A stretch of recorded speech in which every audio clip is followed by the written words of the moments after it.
to the right-hand side of the stadium, here is Korea. All right, and what we're gonna do, oh, here she comes again. All right, so Amaya here is just under 2 years old, and she's joined by her father, Ulysses.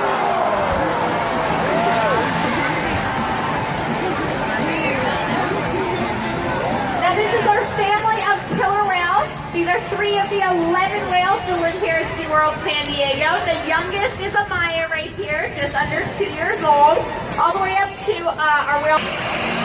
The remarkable thing about killer whales, no matter which type, is that they are found throughout our global ocean, from the Arctic to the Antarctic, and literally everywhere in between.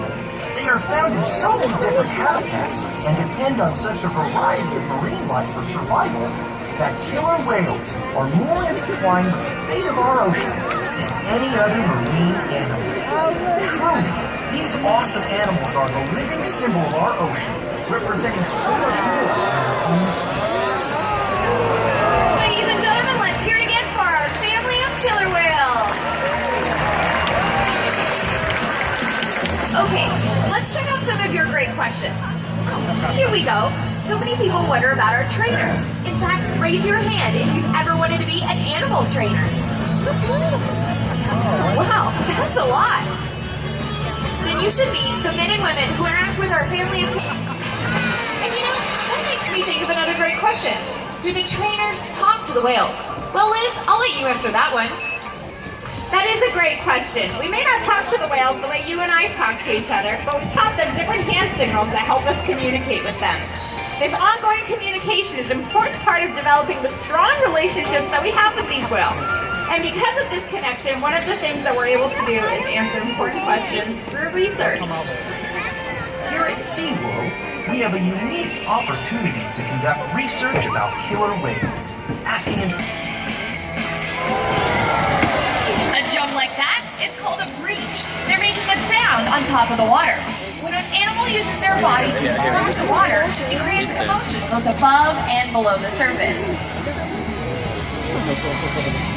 Oh my God. This could be to show their excitement, or maybe display a little power, or just to get the attention of the other whales.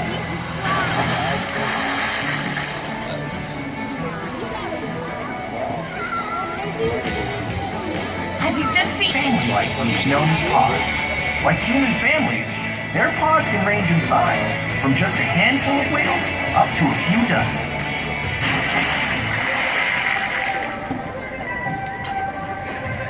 Wow, now isn't a lot of questions? Believe it or not, we get them every day. We sure do. Killer whales make a variety of different noises and vocalizations. Let's listen.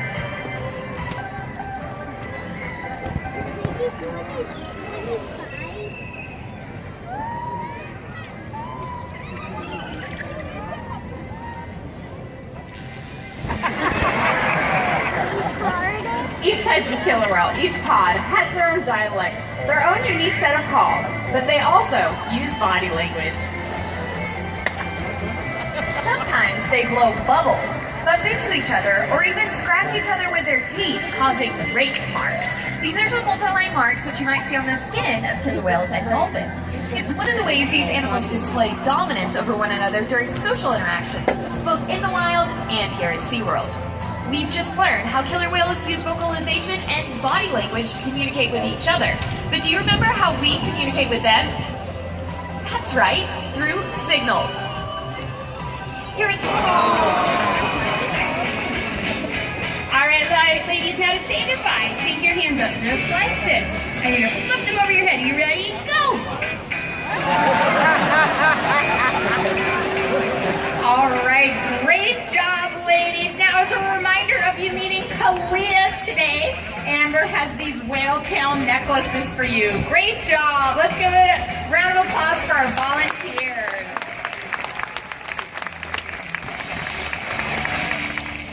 Here's another really great question for whales. This is very important to, of course, make sure that the whales are nice and healthy, and they do this 12 times a year. Now, the slide-out behaviors, there's Amaya, are also a really great photo opportunities, but for us to make sure that the whales are nice and healthy. We weigh the whales once a week to make sure that they're maintaining an appropriate weight. And of course, make sure that the little ones like Amaya there are growing properly. And it looks like Kalia's going to demonstrate as well. Here she is. Oh, wow. Now these high energy behaviors are behaviors that the killer whales do in the wild and here at SeaWorld. And of course they help us make sure that the whales get the proper exercise that they need each and every day. I know our guests also wonder how much the killer whale need to eat to stay healthy. Just like us, each killer whale has different dietary needs. Amaya, who is a juvenile, she's under 2 years old, eats about 50 pounds of fish and 80 pounds of fish each and every day. Now it is important to note that regardless of what the killer whales do each and every day, they do get their full amount of food. Now we can play a variety of different games with the whales. You can see the Amber is here with Kalia, giving her some ice cubes. This is one of her favorite treats. Lindy is up on the stage giving Ulysses a nice rub down on his dorsal fin. This is one thing that he really enjoys. The whales have very sensitive skin, so they do seem to enjoy these back rubs. Now, even with all the toys and games that we provide for the whales, the best enrichment for them seems to be social interaction with each other and with our team of experienced trainers. Okay, how about a question for all the kids out there? I know you all want to know who would win if a killer whale squared off with a great white shark. Raise your hand if you think the shark would win. Okay, now raise your hand if you think the killer whale would win. Yeah, that's right, killer whales. You see, a shark hunts alone, and a killer whale hunts in a pod, so it's not even a competition. Killer whales have even been known to hunt. Next one. How much water can their tails splash? Well, their tails, or flukes as they're called, are strong enough to fling a whole lot of water about halfway up these stands. Last one. If all the whales splashed all at once, could they get the whole audience wet? Well, maybe not the whole audience.